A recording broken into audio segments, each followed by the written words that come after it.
Il y a des trucs positifs aussi. Moi, quand le matin, je me réveille, il n'y a pas que des tirs de mortier. D'un côté, après, il y a les policiers, ils font des bavures policières. Après, on n'en parle pas de ça. Et donc, à partir du 2 novembre, c'est terminé. On dialoguera si les Britanniques veulent dialoguer, ou d'ici là, mais on prend des mesures de rétorsion parce qu'il n'y a aucune raison qu'on n'ait pas accès à leurs eaux et qu'ils aient accès, par exemple, à nos ports. On a vu de nos yeux les gens qui témoignent en disant on a fait un guet-apens, on a organisé un guet-apens pour faire venir les pompiers et pour pouvoir les attaquer avec des cocktails Molotov. Puis nous ferons des contrôles systématiques, douaniers, vétérinaires, des contrôles de sécurité en mer pour les navires britanniques. Nous n'aurons aucune tolérance, aucune complaisance. On a commencé d'ailleurs dès cette nuit. Derrière le patrouilleur de la gendarmerie qui l'a arraisonné la nuit dernière, le Cornelis Gertian est ce matin immobilisé sur ce quai du port du Havre. It's very disappointing to see the comments that came from France yesterday. We believe these are disappointing and disproportionate. Contrôlé par les gendarmes, puis dérouté dans la soirée d'hier alors qu'il naviguait dans la baie de Seine. Sa faute, être venu pêcher dans les eaux françaises alors qu'il n'en avait pas le droit. Un autre navire britannique a été verbalisé pour refus d'obtempérer. J'ai l'impression qu'ils ont compris qu'il fallait revenir à la table de discussion, mais s'ils ne le font pas, on continuera. Je vais vous dire, ça ne me réjouit pas et ce n'est pas très intelligent. Mais avec un partenaire qui ne comprend que le langage de la force, il faut le parler.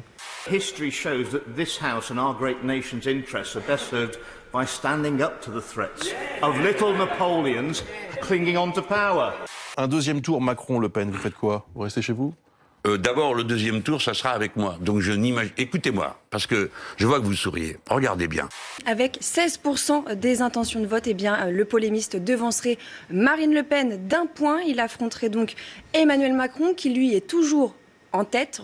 Si cette nouvelle un peu farfelue peut faire sourire, le risque d'une pénurie de peinture bleue est pourtant bien là. L'alerte a été lancée par un fabricant néerlandais et les prise très au sérieux dans l'industrie de la peinture. Selon lui, la peinture et surtout la bleue subit de plein fouet, comme beaucoup d'autres secteurs, la pénurie mondiale de matières premières. L'opération Azur de Rémi Daillé, qui a en effet été déjouée par les services secrets, personnage important de la sphère complotiste, ce Français de 55 ans installé en Malaisie, voulait s'emparer de l'Élysée, accompagné de ses partisans et de militaires. Le paradis du libéralisme réfléchit à créer un impôt sur la fortune. Je ne veux pas punir ceux qui réussissent. Je suis moi-même capitaliste. S'ils veulent être millionnaires, milliardaires, continuer de s'enrichir, tant mieux. Mais tout ce que je leur demande, payez votre juste part. Un peu partout aux portes de l'Europe, ces barricades fleurissent. La Grèce, mais aussi l'Autriche, la Bulgarie, la Hongrie, la Pologne, les Pays-Baltes. Au total, ils sont 12 pays à demander à l'Union européenne de prendre sa part dans le financement de ces dispositifs.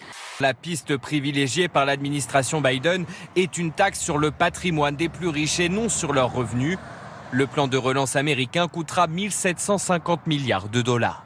J'ai été très claire, il y a une position commune de longue date de la Commission et du Parlement européen sur le fait qu'il n'y aura pas de financement de barbelés et de murs.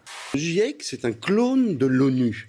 Il y a 195 pays, les mêmes que ceux qui font partie de l'ONU, qui élisent des représentants, des diplomates généralement, qui votent ensuite des textes scientifiques auxquels ils ne comprennent absolument rien.